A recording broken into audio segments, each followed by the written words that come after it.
traz o tema o casamento é para sempre. E nós já lemos a nossa verdade o nosso leitura diária, nossa leitura em classe. Vamos ler só a nossa verdade prática e o texto áureo. O nosso texto áureo, ele está em Mateus, capítulo 19, versículo de número 6, que diz: assim não são mais dois, mas uma só carne. Portanto, o que Deus ajuntou, não separe o homem. Mateus 19, versículo 6. O nosso texto, a nossa verdade prática diz: a vontade de Deus para que o casamento é que ele seja vitalício. Na continuidade do Sermão do Monte, Jesus condena o adultério. E a nossa leitura bíblica em classe, nós já lemos Mateus 5, 27 ao 32. Não vamos ler mais, que já foi feita a leitura com os irmãos. Vamos logo partir para a nossa introdução.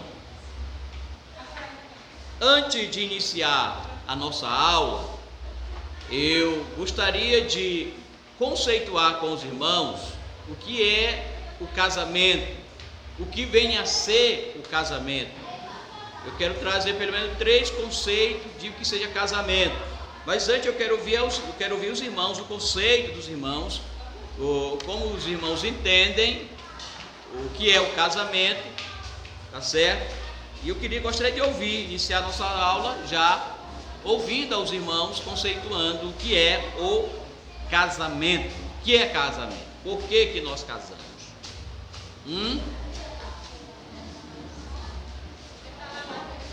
Nós podem falar. Primeiro, porque já é algo constituído desde o início, que Deus deixou. Não, pode.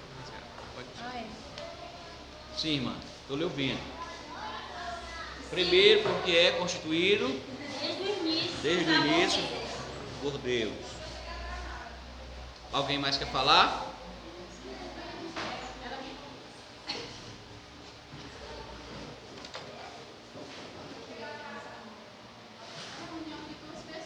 A união entre as pessoas. Resolve se unir em matrimônio, conforme a Bíblia, né? Deus deixou lá.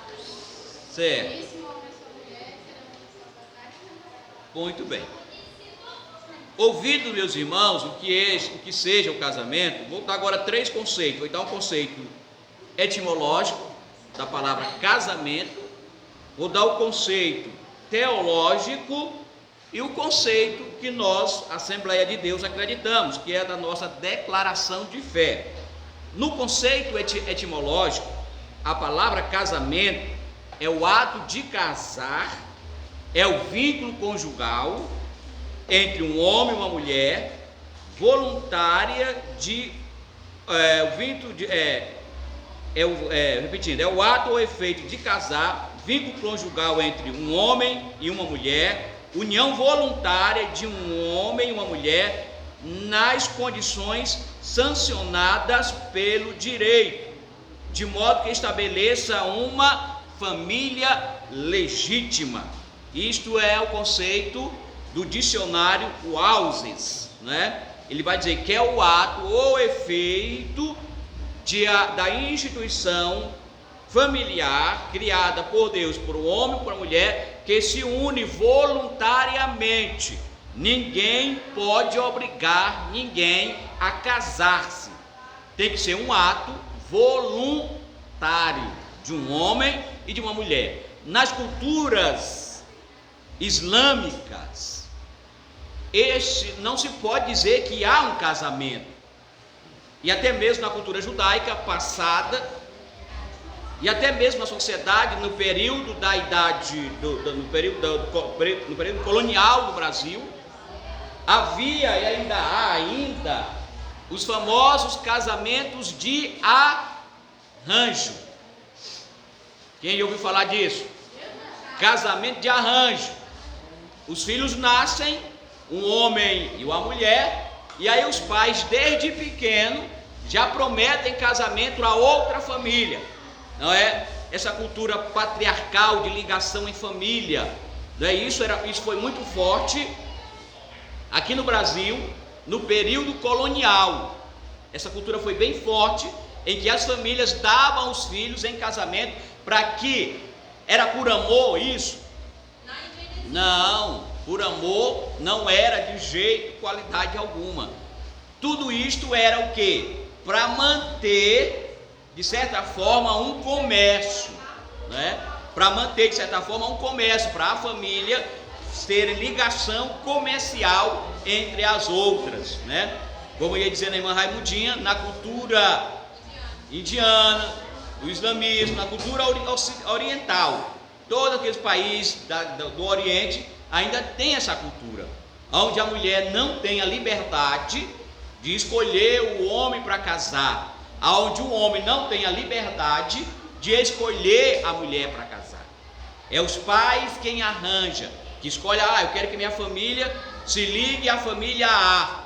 Aí se faz esse oferecimento, tá certo? Os filhos ainda criança, tá? Às vezes, irmão, na cultura islâmica é mais cruel ainda, sabe? Na cultura islâmica esse ato é mais cruel ainda, porque um cabra de 100 anos, de 80, 70, 50, casar com uma menina de 9 anos, de 10 anos, de 12, tá? Até de 8 anos, ainda é mais cruel ainda essa cultura islâmica, né? Então não podemos dizer que numa cultura dessa haja casamento, ou que isso seja casamento, de maneira nenhuma. Lá é assim, é desse jeito, ainda hoje é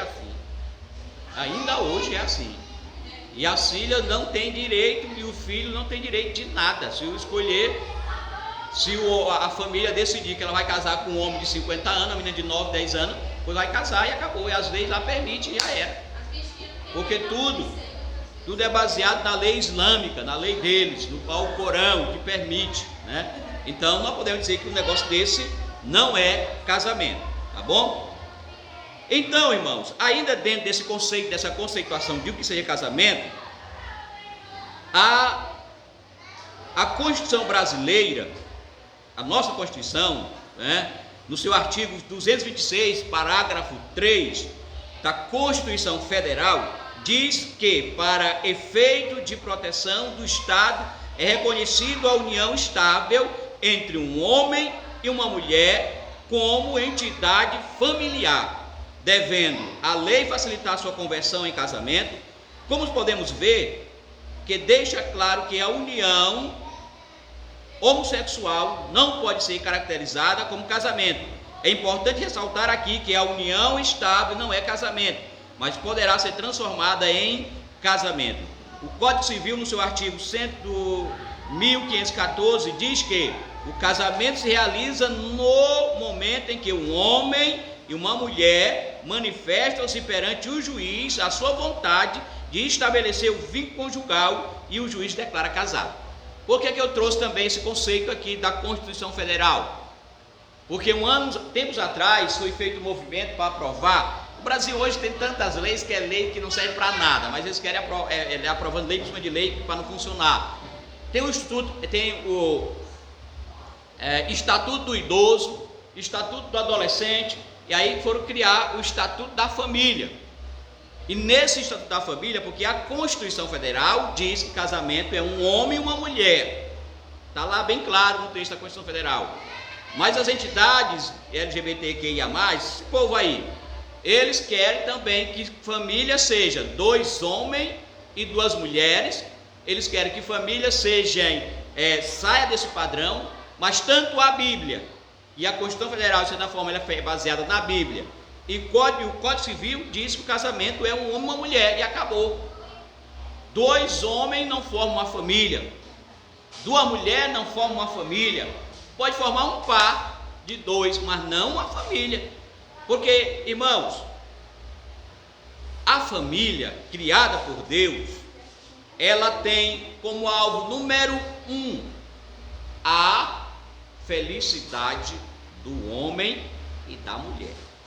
E a igreja errou muito tempo, sobretudo nós somos fruto do catolicismo, batendo em cima, dizendo que a família, o propósito da família era a reprodução.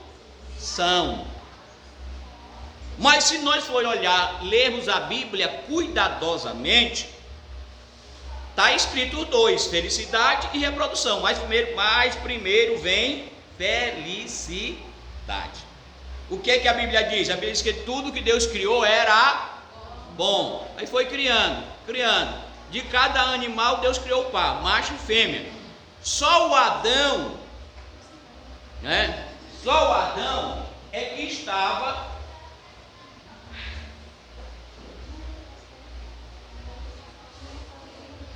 Só o Adão, irmã Regilene, é que estava sozinho. O cachorrinho tinha sua cachorrinha, o elefante tinha sua elefantinha, né? O leão tinha sua leoazinha, né? Então tinha o parzinho dele ali, cada um seu par, e só o homem que estava sozinho. Aí Deus viu lá do alto céu a tristeza do homem. Aí que Deus disse: fazei-lhe uma auxiliadora. E aí Deus criou a mulher. Então, qual foi o propósito de Deus? Por que Deus criou a mulher? Porque o homem estava triste, sozinho e solitário. Então, o propósito do casamento foi felicidade.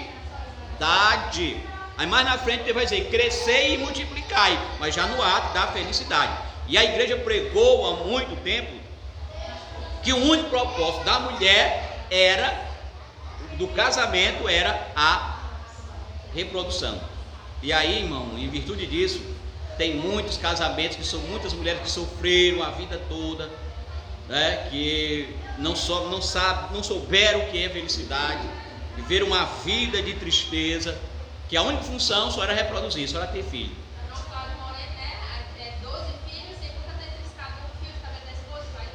O pai dele disse que ele teve 12.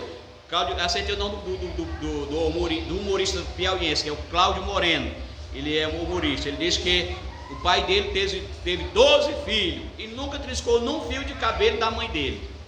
Aí, né, você tem uma ideia como foi esses meninos. De duas formas, né? Pode não ser ter triscado em questão de violência e também não de intimidade. De intimidade, mas nesse caso aí ele quis dizer de violência, mas o cara está entendendo a questão de intimidade.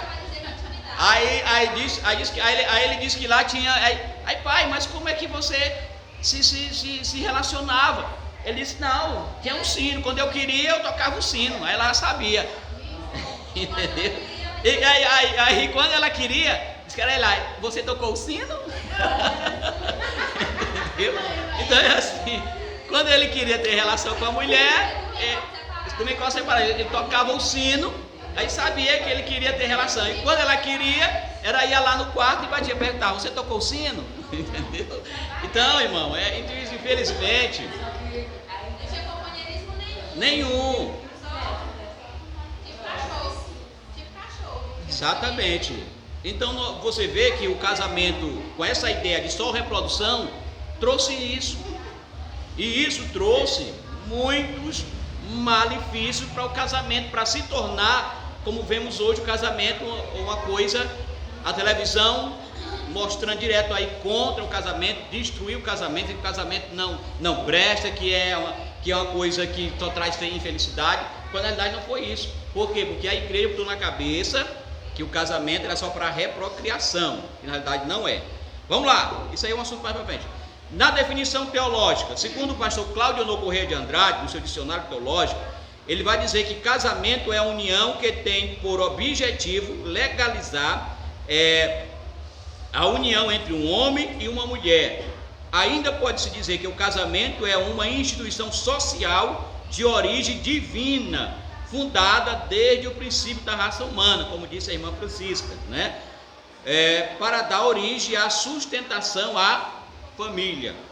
E eu vendo alguns comentaristas, ainda hoje, irmão, algumas pessoas comentando a lição, e ele dizendo que o casamento, a única finalidade era a reprodução. Meu Pai do céu, da hoje tem pastores, né, com essa mentalidade de casamento era só para a reprodução.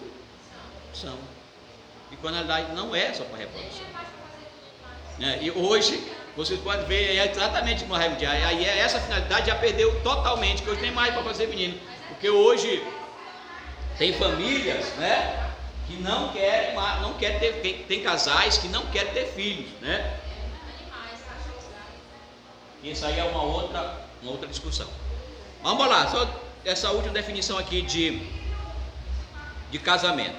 A definição da declaração de fé das Assembleias de Deus diz que o casamento ou união matrimonial é a instituição criada por Deus que tem por princípios reguladores e estruturantes a monogamia. Que é isso, irmão Ribamar? Uma única mulher e um único homem. Portanto, daí o versículo bíblico de Gênesis 2:24. Portanto, deixará o varão seu pai e sua mãe e apegar-se-á a sua mulher, e serão ambos uma só carne. A heterossexualidade. Ele, porém, responde e disse-lhe: não tendes lido que no princípio o Criador fez macho e fêmea? Pelo casamento, o homem e uma mulher, por livre consentimento, né, decidem unir-se mediante um pacto solene, do qual o Senhor Deus é a principal testemunha, e na condição dos cônjuges, sob os aspectos legal, formal, moral e espiritual, prometem viver em fidelidade mútua até que a morte os separe. Irmão, nessa definição de casamento, eu trago aqui provoca os irmãos um questionamento. A igreja evangélica, como é que ela reconhece um casamento? Nós, os crentes, como que nós reconhecemos um casamento? Olha lá. Oi?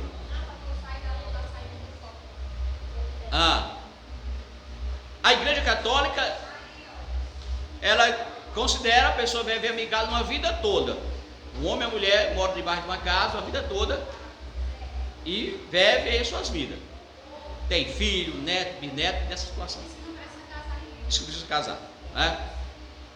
Porque depois que casa, você fica pior. Você vai ver muito caro. Depois que vive uma vida sem casar, relacionamento com ela. Ele não mora mais nessa visão. Casamento é relacionamento. Essa visão. Você lida com o cara.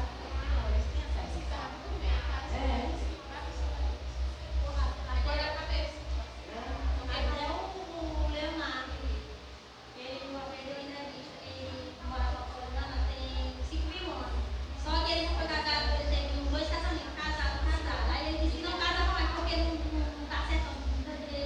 Se for para ele casar, para ele se separar, porque ele vai ficar desse jeito a vida toda. Aí eu acho que ele sofre para não se casar. Porque ele já fez com ela, não vai ser casado com não, eu faria, né? Tem filhos aí, a pouco ele vai ser uma igreja. A mulher é que permite isso, a mulher otária. Você permite isso aí. Dá o ferramenta dele, pergunta por causa dele assim, né? Dele lá. Dá o ferramenta, tem que ir pra ele, é casar, homem, tem que casar. Assim, caso dele, não, tem que casar dele lá, entendeu? Ela que se permite. A mulher. Pois bem, deixa eu dizer para os irmãos que a ideia no formato de casamento que temos hoje foi exclusivamente pensada perante a lei para a proteção da mulher. Sabiam? Que a ideia, porque para a igreja católica, a pessoa como a irmã disse que ela nunca casou, tá certo? E vive a vida toda. Então o casamento, a igreja evangélica só considera casamento perante a lei, porque que se hoje está assunto para discussão, eu vou dizer o entendimento que a gente tem agora. Porque perante a lei, o Estado brasileiro só reconhece o casamento de um homem e uma mulher perante o papel. Perante o papel. Por que isso? Para quê? Para a proteção da mulher. Para a proteção da mulher. Porque o cara mora com a mulher e aí de repente larga a mulher, aí tudo é dele. A mulher não tem nada, sai só com os filhos e a mala e os pratos. E olha lá, sai com os pratos. Isso no passado não era assim, no passado era assim. Então a ideia do casamento veio exatamente para isso, para proteger a mulher. para dar o direito à mulher. Porque ali, na verdade, eles Assinaram um compromisso. Está registrado perante a lei. Então, se você casou com seu marido, separou, direitos iguais, separa as coisas tudo certinho, igual aí um para o outro. E sem esse embaralhado judicial, sem esse reconhecimento da lei, não se podia fazer isso. Você está me entendendo, irmã? Irmã Regilene? Eu sei que vocês vão ver aqui que muitos, aconteceu isso com minha irmã lá no interior, e muitos aconteceram, ela não era casada, via só amigada, morou um bocado de tempo, agora ela casou, já depois de aqui casou. Quando separava, saía de casa, a família do marido tomava tudo, levava tudo, a casa, até os pratos, panela, tudo a família do marido levava. Esse aí é do homem, né? Da terra, né? Você tá falando. É, dono da terra. De Deus. Agora falando de Deus. Como é que Deus vê, como é que Deus quer que a gente faça. E já sabe que é para casar, né? É. Casar, mas qual é a visão de Deus a respeito do casamento assim? Como é que ele tem que fazer para poder se unir com a mulher? Biblicamente. Ah, Não tinha, exatamente. Claro. Isso que eu quero dizer. bora lá. Porque foi Deus que fez o casamento. Foi, Deus criou o casamento. Como é que a gente Olha, eu vou trazer um versículo bíblico para dizer qual é a vontade de Deus. O que é que a Bíblia diz? A Bíblia diz para ele que toda a autoridade foi constituída por Deus. Então, os juízes, promotores foram constituídos por Deus. Alguém chegou para Jesus com a moeda e perguntou: Jesus, tem na moeda a cara do César, e quem tem nas moedas tem as gravuras das pessoas, né? De quem é essa moeda? Aí Jesus disse para ele o quê?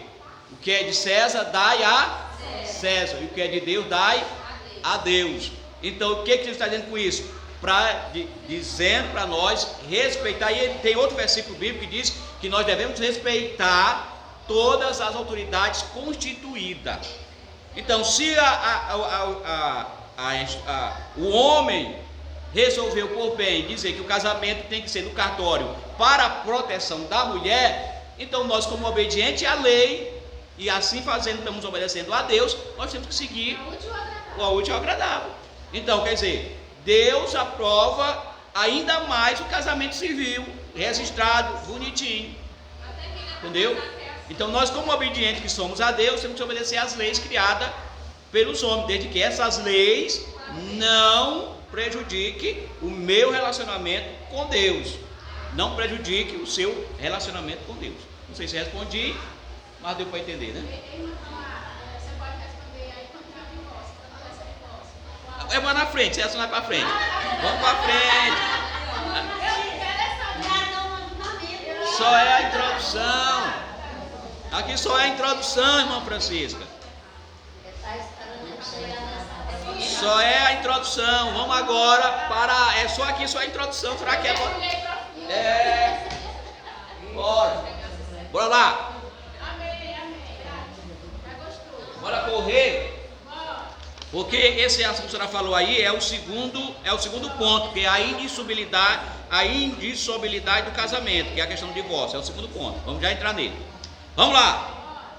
Lê aqui para mim, quem lê? Vamos lá. 1, 2, 3. Jesus defende o caráter vitalício e indissolúvel do casamento. Do casamento, caráter vitalício, para todo sempre. Vamos lá. A condenação do adultério E seus males. A origem do adultério e sua dinâmica. O casamento, o divórcio e o projeto original de Deus. Então, isso basicamente que nós vamos chegar lá. Vamos lá, então, esse é o assunto, irmã Francisca. Condenação do adultério. Jesus aprofunda o 7º mandamento. Definição de adultério. Vamos ver o que é adultério. Vamos lá, o que é adultério? Leia aí para mim, por favor, me ajudem. Derivado do verbo adulterar, que significa modificar o original, alterando dolosamente a qualidade de uma coisa. Vamos ficar só com a palavra dolosamente. dolosamente. Então, o que é adultério? É do verbo adulterar, que significa modificar o original. O que é o original? É o casamento criado por Deus, tá certo? Alterando dolosamente a qualidade de uma coisa. Biblicamente, irmão, o adultério é definido como uma relação sexual entre uma pessoa casada e outra que não seja o seu cônjuge. Você está vendo uma imagem aí, tá? O que é essa imagem? Me faça a leitura dessa imagem, irmã Josiane. Faça a leitura dessa imagem que ela está vendo. Com as suas palavras, diga aí.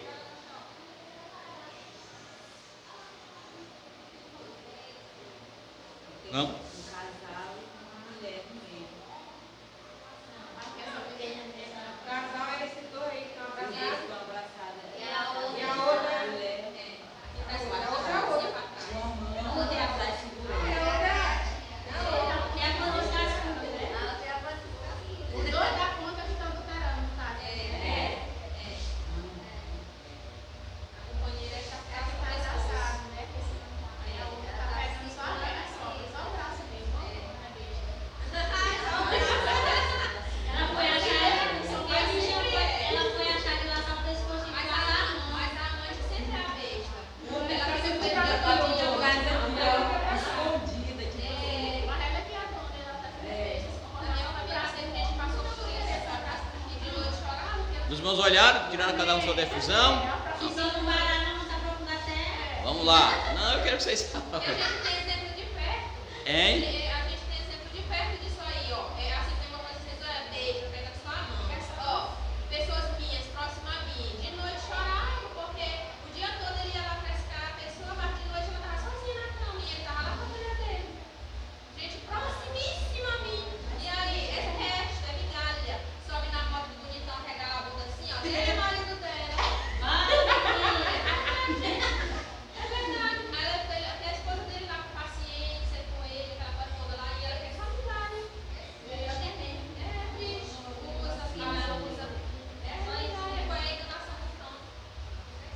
Irmãos, os irmãos viram aí. Adultério. Aqui está acontecendo um adultério, certo?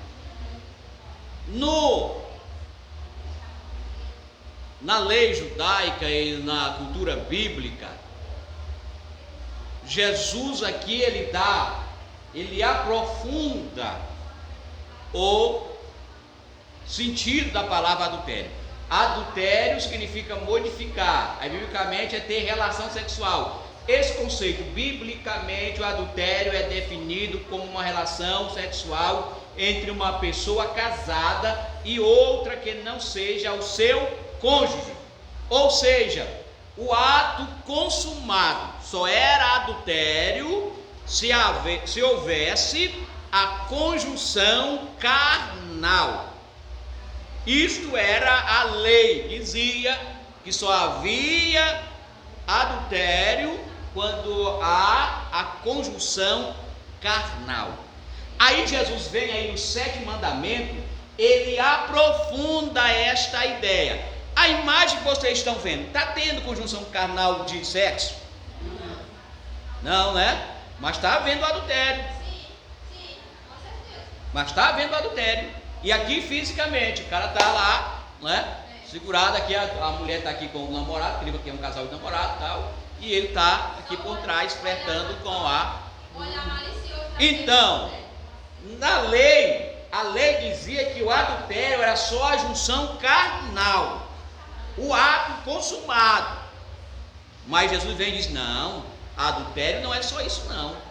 Adultério vai muito mais além do que isso, como vocês estão vendo aqui.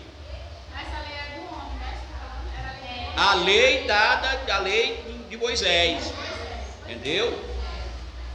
O adultério é restritamente proibido no Antigo Testamento, como no Novo Testamento, e é punível sobre a lei com apedrejamento. Aí tem as referências bíblicas que nós não vamos ler por causa do tempo. Aí Jesus aprofunda e amplia a culpa pelo adultério da mesma forma como fez com outros mandamentos. Irmão, é por isso que muitos cristãos, a graça, ela é muito mais severa do que a lei. Vocês sabiam? Que hoje já estamos na graça e tal, mas a graça é muito mais restrita. A graça chama muito mais o homem para perto de Deus do que a lei. Porque na lei só era considerado o fato de você consumar. E na graça não. Na graça vai mais além. Jesus dá mais, amplia, joga isso numa lente. Ele vai dizer, pelo adultério da mesma forma como fez os mandamentos. O próprio desejo de adulterar como o próprio ato em si. A Bíblia, o termo adultério é muitas vezes utilizado como metáfora para representar a idolatria ou apostasia da nação de Israel, que também é considerado, a Bíblia usa também isso, tá? Esse é o uso baseado na analogia do relacionamento entre o marido e sua esposa, da qual se exige fidelidade conjugal. Vamos lá, a posição de Jesus quanto ao adultério. O que é que esse cidadão está fazendo aí? Hein? Hein, meu socorro? O que é que está aí? Ah, ele está pensando. Meu Deus. Meu Deus, já pegou. Para a lei. Sim, meu Deus, para. Mas eu estou vendo ali que ele está pensando, eu só achei na direção do rosto dele, dá para ver que ele não está vendo. Ele está imaginando, mas ele não está segurando o rosto feliz. Quer dizer, eu creio que já é o pecado. Ele está assim, tipo assim, não está totalmente, ele está pensando, mas está pensando em ao mesmo tempo. Mas Essa imaginação e esse pecado, perante a lei, não demonstra a lei que nós viver, já é pecado. Justamente está mostrando isso aí. o jeito mais vezes quando a gente pensa um pouco Pois é, pecado, você. Eita! Ou eu assisti a aula do aí eu vou botar a bunda e tentar taca, deixa eu terminar de apanhar. E a gente pega, aí a gente vai analisar justamente aqui.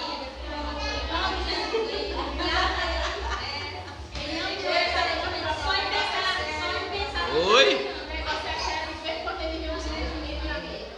A gente olha naquela mulher bonita, eu digo assim, né? Naquela tão bonita a mulher. Eu digo logo assim, que eu tô.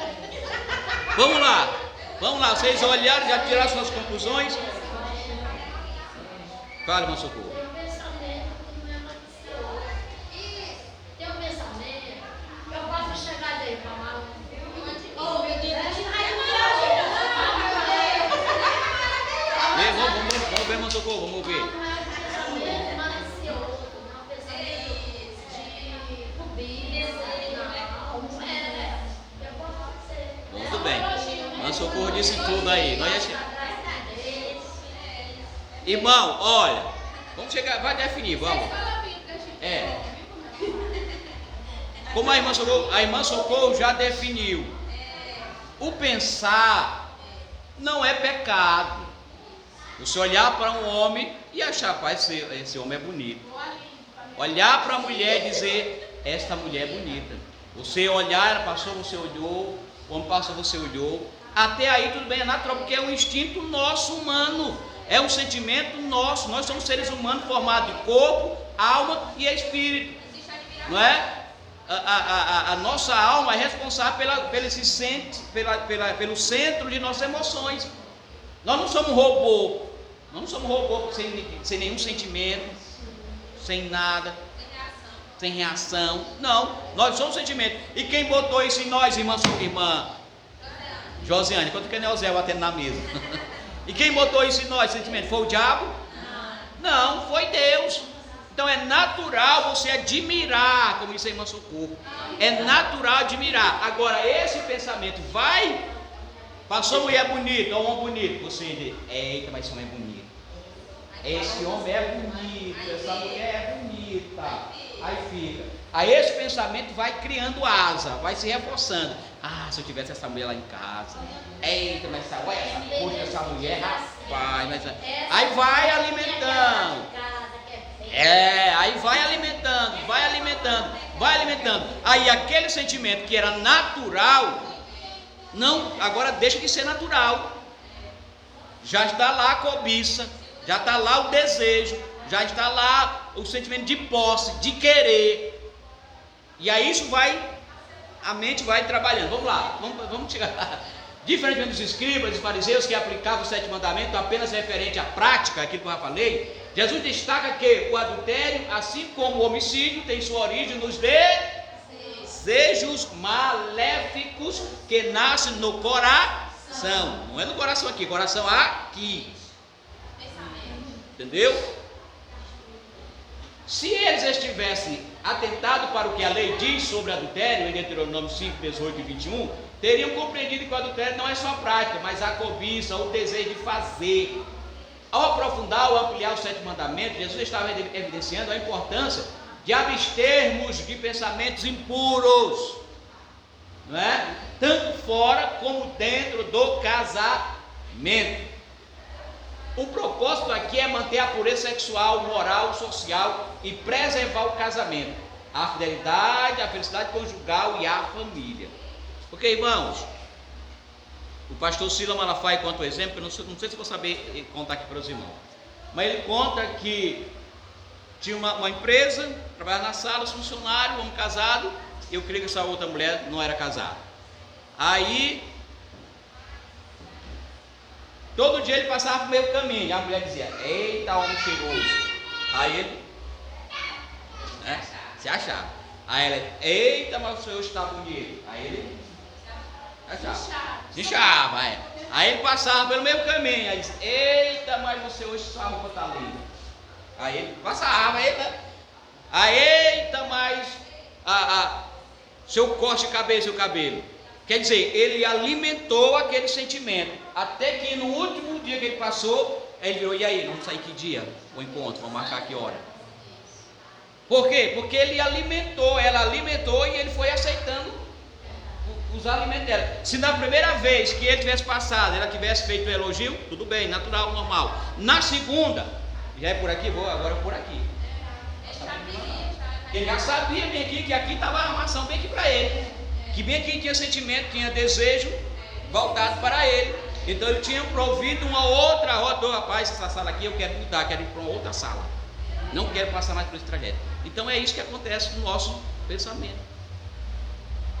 A alimentação, está alimentando, e isso vai culminar no adultério. Jesus condena esse pensamento. Eu vi uma partezinha desse BBB que teve agora. Essa jovem disse que queria dormir na cama, mas o rapaz lá, ele virou para ela e disse: fulano não vai gostar, que a esposa dele aqui fora. Pronto. Ele disse isso lá, as câmeras dele tudo mais, então, porque só tem que não presta. Mas isso foi algo bom. Ela disse que queria dormir com o BBB que teve agora. No Brasil.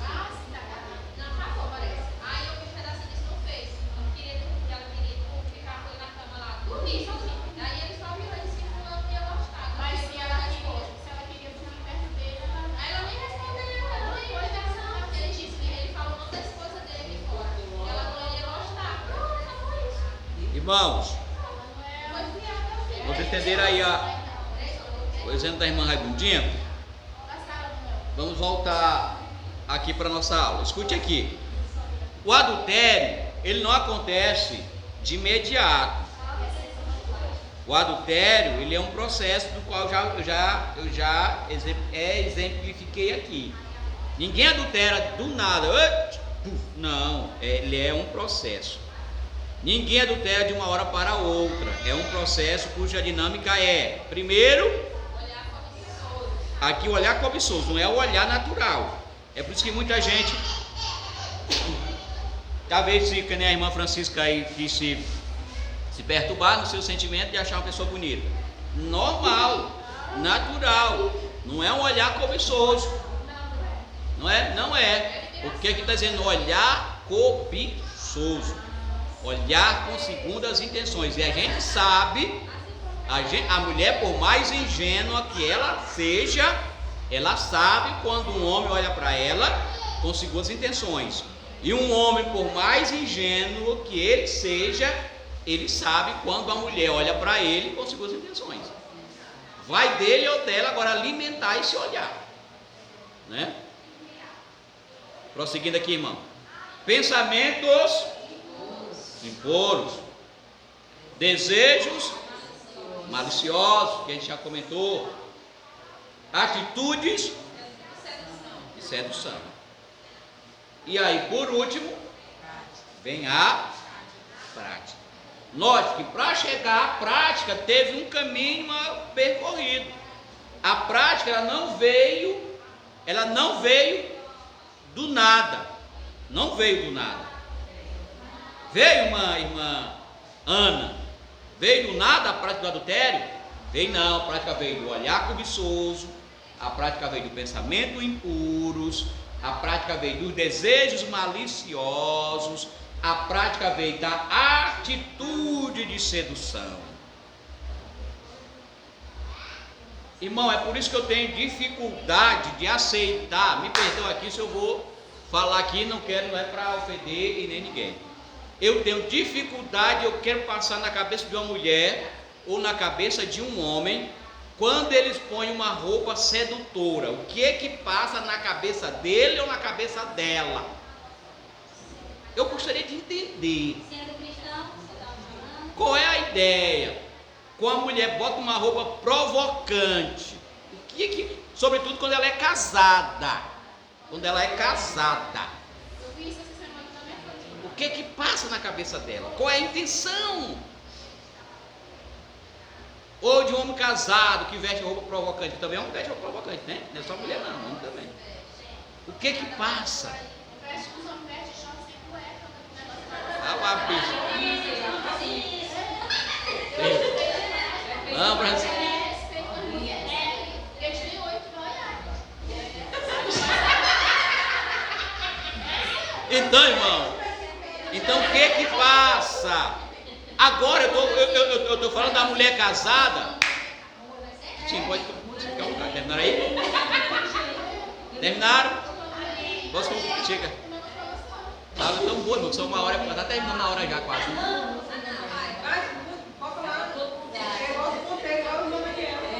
É.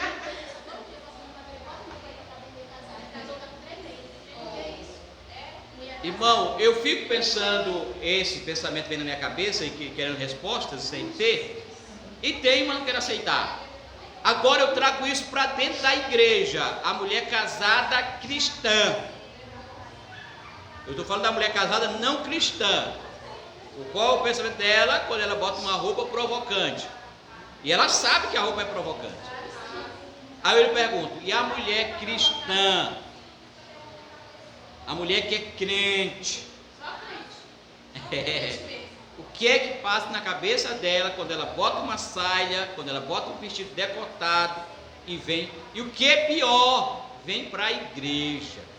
Tem uns que ainda tem 2 guarda-roupa, tem uns que é o guarda-roupa de vir para a igreja e o guarda-roupa do dia a dia, de andar. Com isso não estou dizendo que é pecado a mulher usar um short, usar uma calça, mas tem short e short, tem calça e calça, tem saia e saia, entendeu? Aí o que passa na cabeça de uma mulher serva de Deus, que vem, esse dia subiu uma no púlpito do Templo Central, o seu pastor é muito bom, muito generoso, é muito bondoso. Irmão, a saia dessa mulher, além de ser curta, tão apertada, mas tão apertada, acho que ela dava assim. De tanto apertado, mostrando tudo. O que? Tinha um título de missionária, carregava um título de missionária. Você está me entendendo? Eu não sou, irmão. Não, tudo é o que a Bíblia, porque nós não entendemos o que a Bíblia diz. A Bíblia diz com ordem e decência. Não sou eu que vou ser o censor da irmã Regilene, se ela é uma crente, e dizer para ela, irmã Regilene, essa roupa está indecente sua. Não, ela tem um censor dela, ela vai para frente do espelho, ela vai, essa roupa tem decência? Tem? Não, tem não, porque eu não vou usar. Se alguém fala, ainda zanga. Zanga, né? Conheço uma, a Maria Deus também conhece ela. Que ela chegou o caso da pessoa falar, né? E ela tem uma reação desse jeito, ela começou. E sai do jeito que ela gosta. E sai do jeito que Aí, o esposo ela vai estar de lado, mas ela todo tempo assim, onde ela vai, ele vai estar com ela. Bora ver. Eita, aula. Bora, irmão, fala, fica à vontade, é uma aula. E justamente por essa liberdade, tudo é uma conjunção, É um puxando o outro, é um fio. É assim, ó, a pessoa nunca cai dentro. Não. A pessoa traiu. Não. Outra aí, ela está alimentando o desejo do diabo. Então ali só aconteceu. Justamente por esse pensamento, que principalmente no serviço, aconteceu tanta coisa que eu fico assim, ó, de cabelo em pé. Por quê? Porque dá lugar, dá ousadia, abriu. Aí tá ajeitando a cabeça. Abriu o dente demais, dá muita liberdade. Ô meu amor, pra cá, minha mulher, você tá tadinha, não sei o quê. Aí vai com a mulher bonitinha, não, porque meu marido não gosta. Aí, ó, aí daqui a pouco, ô irmã, me ajuda em oração, porque o negócio tá assim, em oração, minha amiga, você tem que vigiar, muda tuas vestes, porque você que tá provocando isso tudo. Gente. Deixa eu dizer aos irmãos, geralmente, cada caso é um caso que só observando. Mas geralmente esses casos, as mulheres que alegam, não, mas eu me ajeito provocante pro meu marido. Aí vai pro seu mercado e anda. Sim, não é provocar, é para provocar os outros. Geralmente essas mulheres, no âmbito conjugal, no quarto, são recatadas. Na hora da intimidade, não são capazes de se produzir com essa produção toda para o seu marido. Aí na hora dessa produção que se produz seu marido, aí vai deitar com a camisa do candidato. Na hora do rally rola, vai vestir a camisa do político, o chambre, a camisola do dia a dia, que passou o dia todo dando, entendeu? Uma rasgadinha. Então, meu irmão, você mulher, essas que se usam assim, é para o marido? Pois é para aquela hora de intimidade. Passou dali, se trate decentemente, porque eu não vou, se é para o meu marido, eu não vou estar dando para os outros ver, para os outros olhar. Não é assim, pastor Couto? Se é para o meu marido, então é exclusividade para o meu marido. Eu vou me vestir assim bonitinha, atraente, desejosa para o meu marido. Na hora, não desfilando na roupa. Então, entendeu? Então cai por terra bem aí. Saiu da porta do quarto, já é outra roupa. Já é outra roupa. Saiu da porta do quarto pra dentro. Isso. Não é para o marido? Então. Entendeu? Então vamos lá. Então o adultério, irmão, quando o adultério acontece, irmão, isso aqui é um assunto grande que eu não vou puxar outros fios. Tem um monte de fio assim, ó. Não vou puxar não, vou deixar. Quando ele acontece, já se cumpriu tudo isso aqui, ó. Quando o adultério vem acontecer, quando na prática já aconteceu o olhar cobiçoso, o pensamento impuro, os desejos maliciosos, e aí vem a atitude, que é no caso dessas pessoas aí, né? Atitude de sedução. Entendeu? Aí vem o exemplo aqui, nós colocamos o exemplo o rei Davi e Betseba. Primeiro, o que ele fez? Ele olhou, e nesse olhar dele veio toda essa impureza aí. Vamos lá. Os males do adultério. Qual o primeiro mal do adultério, irmão? Uma pessoa que adultera, ela faz o que, se ela é crente, ela automaticamente ela perde quem? A comunhão. Ela perde a comunhão com Deus. Qual é o outro mal do adultério? Vamos lá.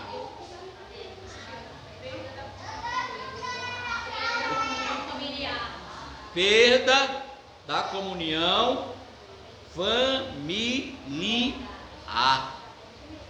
Perdeu comunhão com Deus, já foi. Deus está longe da vida dele. Aí perde a comunhão familiar também. Morte espiritual. E às vezes, irmão, socorro, morte física. Porque tem corno brabo e corna braba. Sabia? Tem um corno brabo que a mulher adultera, trai ele e tal, e ele mata o cabo e vai embora mais ela. Lá na frente ele trai ele de novo. Aí ele mata, entendeu? Morte física. Irmão, um homem Eu não sei que demônio é esse na cabeça de um homem, tanta mulher que tem descompromissada, e ele vai querer adulterar com uma mulher casada. Não sei qual cão do inferno que bate na cabeça de um homem desse, porque a mulher hoje tem assim, mulheres descompromissadas, e o homem vai querer adulterar, vai querer uma mulher casada. Aí muitas vezes, se ele é crente, ele tem a morte espiritual e às vezes a morte física, como paga. Eu lendo a Bíblia de estudo de Nova Jerusalém, ela vai dizer o seguinte, que a mulher adúltera, ela é pior do que a prostituta. Não é verdade, meu socorro?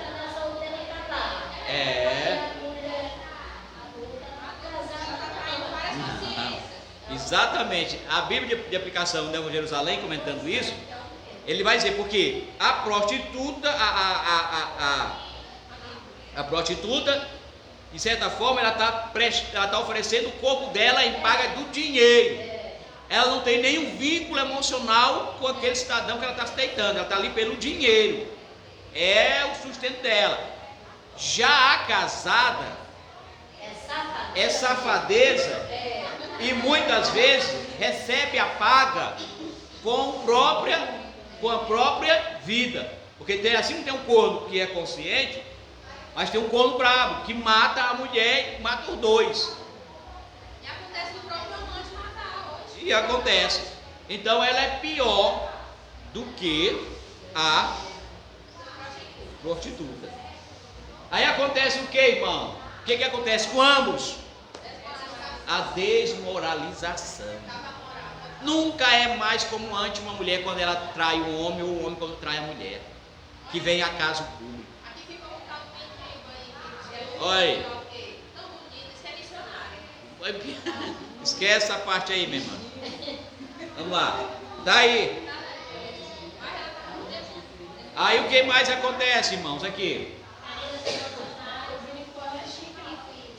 Irmão, quando um adultério acontece, sofre, não é só a parte envolvida, não. Feridas emocionais no cônjuge e nos filhos. Os filhos ficam zangados com a mãe, caso seja a mãe adúltera, e se for o pai, os filhos ficam zangados com o pai, porque não admite nenhum filho, eu tenho por certo, que não aceita ver a sua mãe sendo traída ou seu pai sendo traído.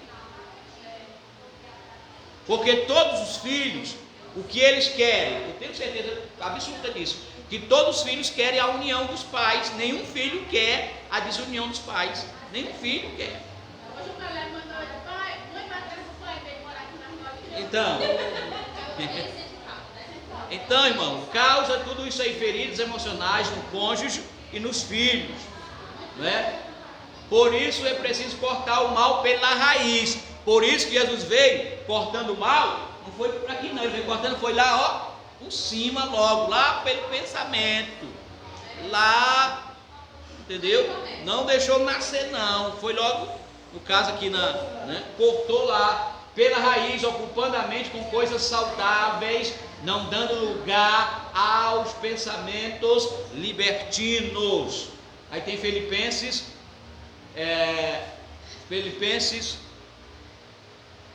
4, versículo 8. Caminhando aqui. Eita, agora que é o segundo ponto, meu Deus.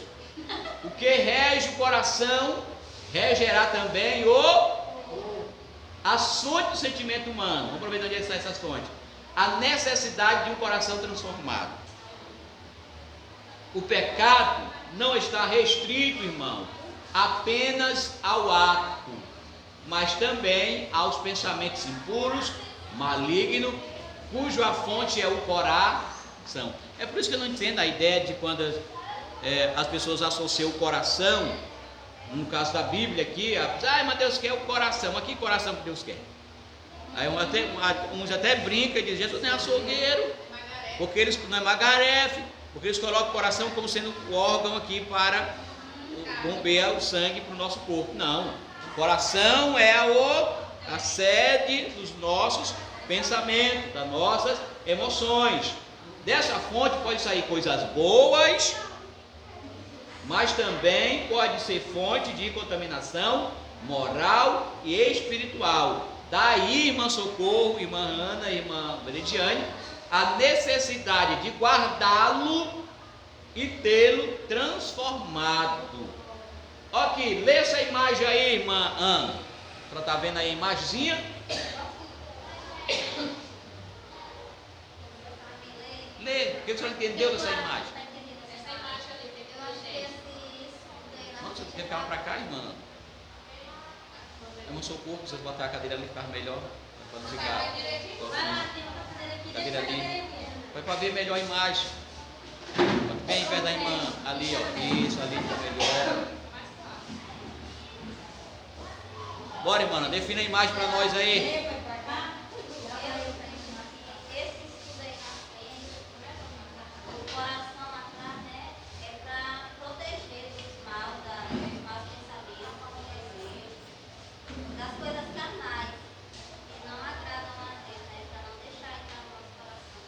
Se entrou no coração, né, diretamente, o corpo vai É verdade. Muito bem. Aí Provérbio 4:3, olha aí, que de tudo o que se deve guardar, guarda o teu coração. Olha o coração, irmã Residente. Está aqui. Então está aqui a figura como a irmã Ana já leu, já fez. Está ali o coração, está aqui ele com um escudo protegendo seu coração. Irmão, e nessa proteção não é fácil. Quem disser que é fácil, está mentindo. Porque não é. É por isso que o autor aos Hebreus, os autores aos Provérbios, ele coloca de tudo o que se deve guardar, ele destaca primeiro: guarda o teu coração. E não é fácil. Um sentimento raivoso. Porque não é pecado se irar. Não. O pecado é guardar a ira. Eu não tenho medo de pessoas explosivas. Eu não tenho. Não tenho. Eu não tenho. Eu não tenho medo de... Eu não tenho medo dessas. Mãe, mamãe, eu posso dar um exemplo? Deixa eu concluir aqui, senão eu não vou me perder. Eu não tenho medo dessas, nosso irmão. Eu tenho medo daquelas caladinhas. Caladinha. Não diz nada. Ele não jogou para fora. Jogou para fora. Ele guardou. Vai descarregar você. Ele guardou ali. E aquilo ele vai morrendo por dentro aos poucos. Até o momento que aquilo gera um pecado. Que ele não vai. Porque vai ter um momento, irmão, que ele não vai segurar, vai explodir. E quando explodir, vai estar um sentimento, todos aqueles que a gente vem ali, vai estar junto. E aí muitas vezes causa morte. Causa morte. Aquele que joga para fora, saiu, passou, está livre. Entendeu? Sim, irmã Perigente, fala. Irmão, eu